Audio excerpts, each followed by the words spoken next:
Good morning, good evening, good afternoon, ladies and gentlemen, citizens of YouTube. You know, I can only hope that Texans have learned their lesson because pain has the uncanny ability to make people look at things, at least for a while. Hopefully, if normalcy bias doesn't set back in again, and people become complacent and begin to forget about all the pain and suffering that they just got finished going through. Because there was a lot of Texans down there. Not only did the people in play and power from the governor of Texas all the way down ignore the power grid, but the people just totally ignored all the warnings. Because I'm sure that many people hear about people like myself and others talk about preparedness and being prepared. I had a chance and opportunity to speak with someone. As a matter of fact, see if I can pull it up here, and I'll give you his direct words. Here he is. This is Brother Greg down in Houston, Texas. He says, "Shalom, Shepherd. Good patron video about the winter storm. Thank you for all of the teaching and preaching you've done over the years. During the cold storm, we were the only," and he capitalizes only, "ones on our street that was prepared. We even had a man nearby tell us that he was jealous that we were still functioning during the freeze due to being prepared. Again, bless you for the wisdom you have cried out for so long.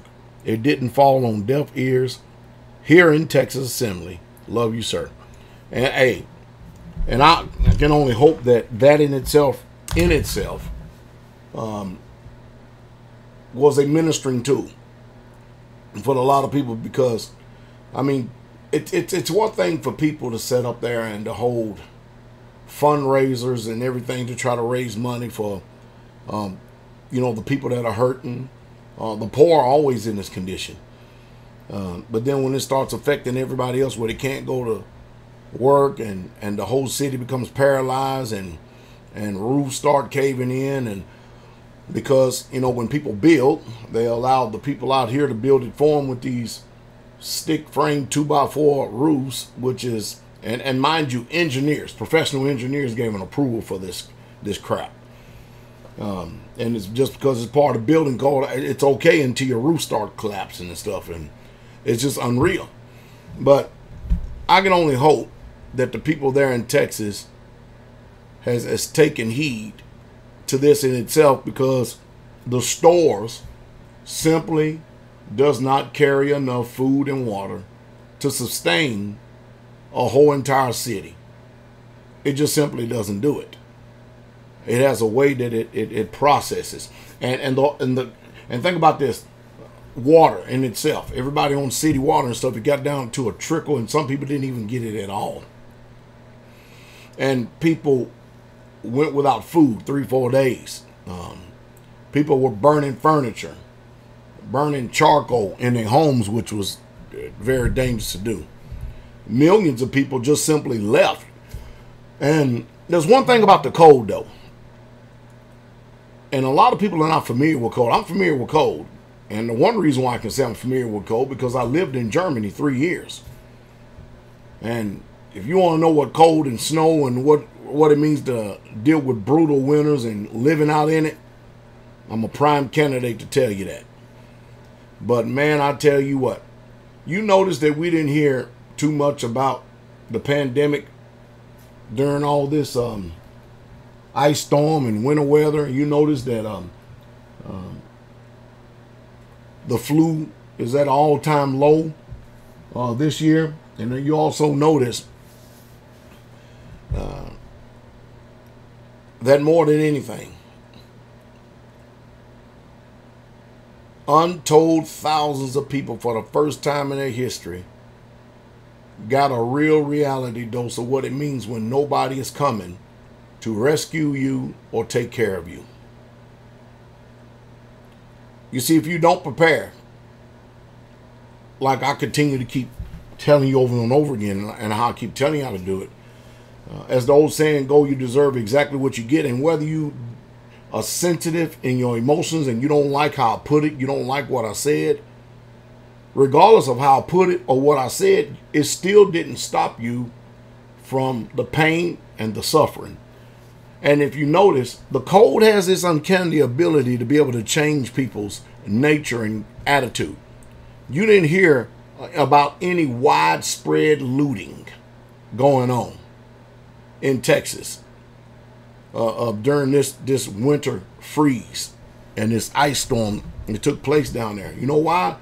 Because people are busy in trying to save that which is very important, their hide. They're trying to save their hide. Now, not only just this particular text message I got in, but many other letters and communiques come over my desk, not only just from Texas, but from many states in the union right here. People who have watched this channel, prepared, and now I'll give you a hand clap for being able to have the ears to hear. And not only that, I even heard the 6th story of relatives who did nothing but mock, jeered, derided, chide, rebuke, scorn, and ridicule, make fun of, make a mock at of the people who listen to me. And I told you, if I said it once, I said it 1,000 times. I always told you that whenever something like this takes place, the first people that's going to be showing up at your door are the ones who you preach to and the ones who didn't prepare. And they're not thinking for one time in their own heart, mind, and spirit that these are some selfish people. I mean, selfishness to the zenith. You see, when they had the opportunity to prepare, they laughed at you. They ridiculed you. They scorned you. They talked about you. They called you a cult and everything else. But as soon as, and I've had people who even walk miles to get to the place, to the very people who they didn't even want to hear from, they're sitting there at their door with puppy dog eyes. Them, their wife, their children, other family members and stuff. Please let us in. Please take care of us. Please. I told you I was coming. And you know what? As insensitive as these people were, they won't even remember how they hated the way that you spoke to them when you was trying to give them the truth. They want you to take care of them when they had an opportunity to take care of themselves.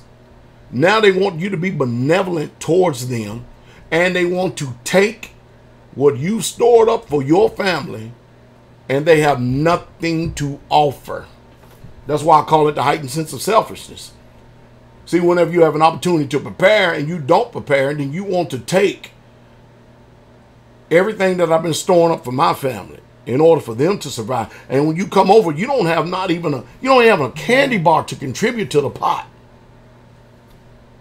You want to come in my nice house where it's really warm, where I had a fireplace installed. I got rickets of wood in my backyard, and all the neighbors are laughing at me, talking about having a fireplace in Texas. Yeah, it ain't funny now, isn't it? And just like Brother Greg said, the neighbors down the street are jealous at him because they had water, they had food, they had alternative heating sources, be it gas, kerosene. I mean, they had it. They were prepared and had storage of fuel in the city. Now it ain't funny no more, isn't it? It just simply ain't funny. I wonder how many people are going to now want to consider and listen to what Pastor Dowell has been saying all this time. And not only that, even just listening to you. You see, because their rejection of you, it humbled them in the greatest way that they could ever be humbled. It made them needy. Because the truck stopped running to the store because the roads was frozen. You couldn't repack, repack the shelves, replenish the shelves. You couldn't do any of that. Phone line, grids down and everything. And so even if you took a walk 4, 5, 6 miles in the freezing weather with snow coming down with your children, you are taking a risk that even the people who were listening to me that did prepare, you were taking a risk if they were even there.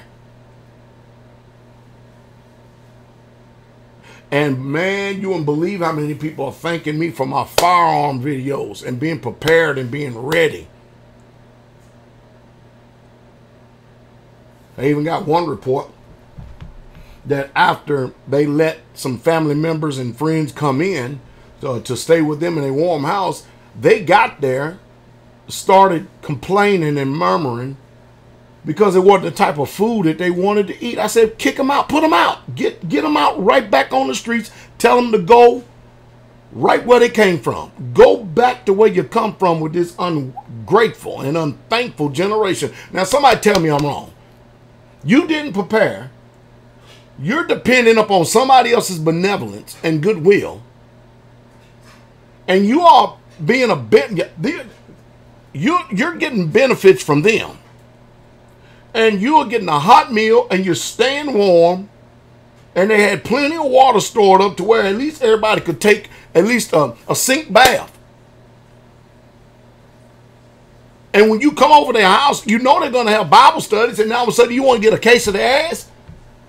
And then you want to complain because they didn't cook the food that you didn't want because they're in survival mode and you didn't have no food, you didn't prepare, you didn't have no spirituality, you didn't have enough sense with all your degrees to prepare.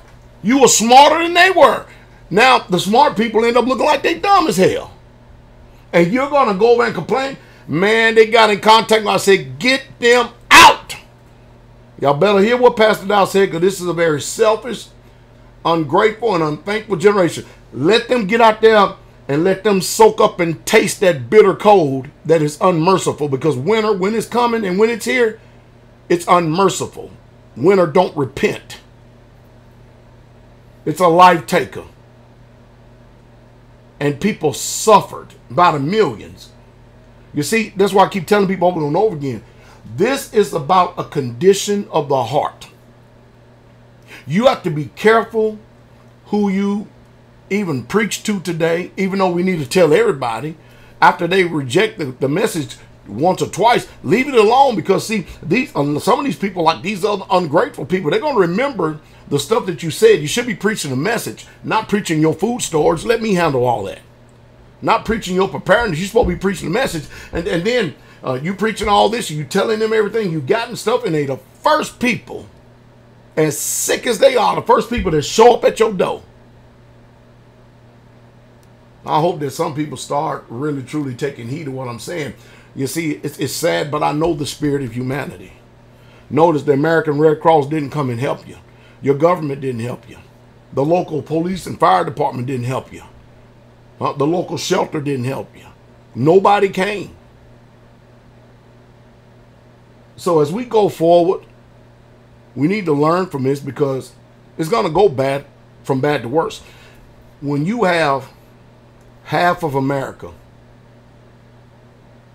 over 7, I mean, how many millions of people?